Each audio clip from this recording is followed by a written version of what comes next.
Welcome. Today my topic of discussion is diabetic nephropathy. Diabetic nephropathy is one of the complications of diabetes mellitus. 20 to 40% of the diabetic patients develop diabetic nephropathy and its onset depends upon genetic and environmental factors like sugar control, blood pressure control, cigarette smoking. Onset of diabetic nephropathy starts with the glomerular hyperfiltration and finally ends with nephrosclerosis.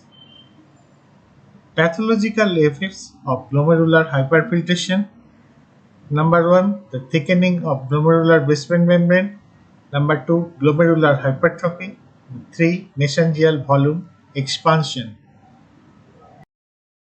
Let us discuss about the glomerular hyperfiltration mechanism.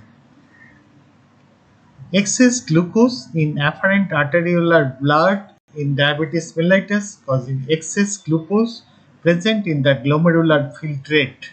What happens? Excess reabsorption of glucose with sodium through SGLT2 receptor present in proximal convoluted tubule.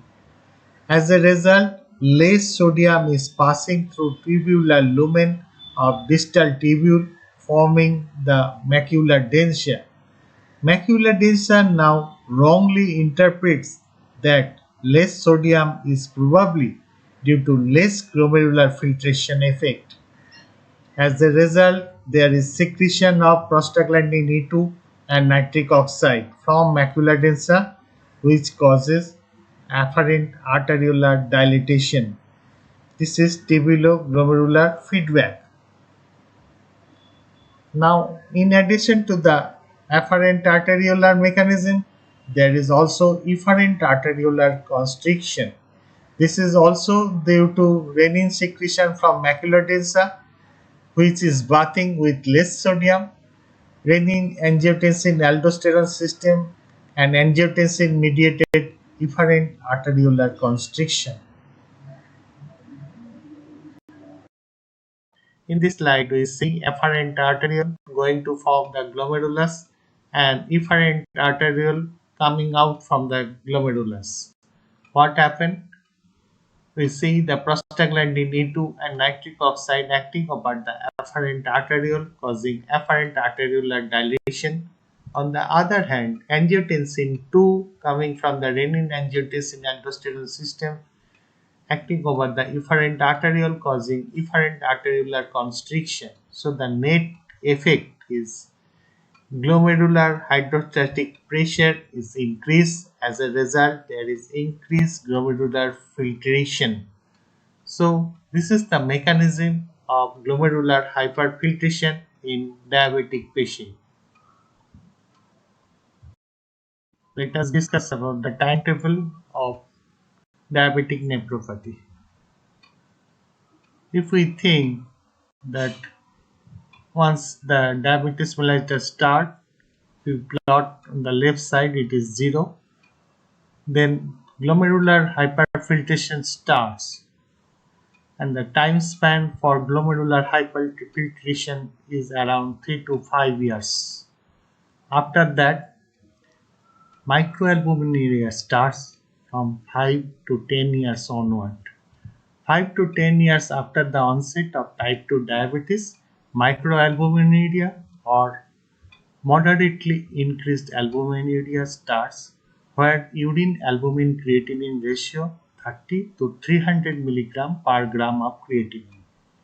Once microalbuminuria is detected, another 2 SCR done within 3 months. If 2 out of 3 is positive, it is significant. Once microalbuminuria ends, there is starting phase of macroalbuminuria. 5 to 10 years is the duration of microalbuminuria, and after that there is onset of macroalbuminuria or severely increased albuminuria, where UACR more than 300 mg per gram of creatinine with starting of glomerulosclerosis changes.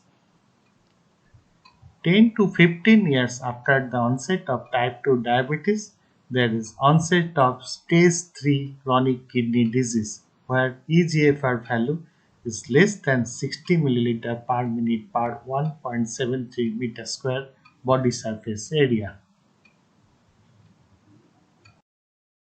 Let us discuss about the chronic kidney disease on the background of diabetic nephropathy. Depending upon the KDIGO classification, we can divide it on two aspects. One is the glomerular filtration rate, another is the albuminuria. Depending upon the glomerular filtration rate, we can stage that chronic kidney disease in stage 1 when it is 90 or more. It is stage 1, normal or high. If it is 89 to 60, it is stage 2. 59 to 45, stage 3A. 44 to 30, stage 3B. 29 to 15, stage 4, severely decreased eGFR value. Less than 15, it is kidney failure or end stage renal disease or stage 5. So eGFR value help us in determination of stage of chronic kidney disease for a particular patient. Now come to the albuminuria. Depending upon the albuminuria or urine albumin creatinine ratio spot test, we can categorize the CKD patient in three categories. A1 category, where urine albumin creatinine ratio is less than 30 mg per gram of creatinine. For this category, if we think the first two row, that is corresponding eGFR value and its stage of CKD is stage 1 and stage 2. If we correspond this value with the A1 column, for the first two row it is no CKD in absence of kidney disease marker. Next category is the A2 category, where urine albumin creatinine ratio 30 to 300 mg per gram of creatinine. It is called moderately increased albuminuria. Previously it was known as microalbuminuria.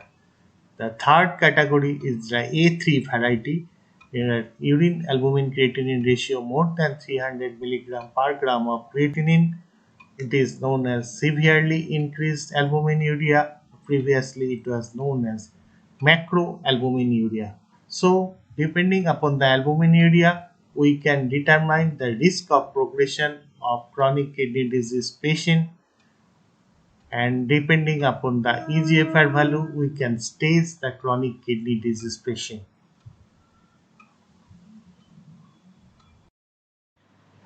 Follow-up of diabetic nephropathy.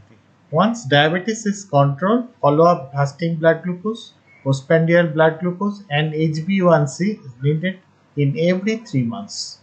Follow-up of blood pressure is also needed in every 3 months. Follow-up of eGFR. If chronic kidney disease stage 1 to 2, it should be followed up in every 12 months. CKD stage 3, follow up every 3 months. CKD stage 4 to 5, follow up eGFR every month. Follow up of urine albumin creatinine ratio. No nephropathy, follow up every 12 months. Confirmed albuminuria, follow up every 3 months. CKD stage 4 and 5, follow up every month. Treatment of diabetic nephropathy. Strict control of blood sugar. The target fasting blood glucose 80 to 130 mg per dl. PPBG, that is postprandial blood glucose target, less than 180 mg per dl. HbA1c target less than 7%. Strict control of blood pressure, and target blood pressure is less than 130 by 80 mm mercury. Use of ACE inhibitor or angiotensin receptor blocker to decrease intraglomerular pressure. Daily protein intake 0.8 to 1 gram per kg body weight. Thank you to all.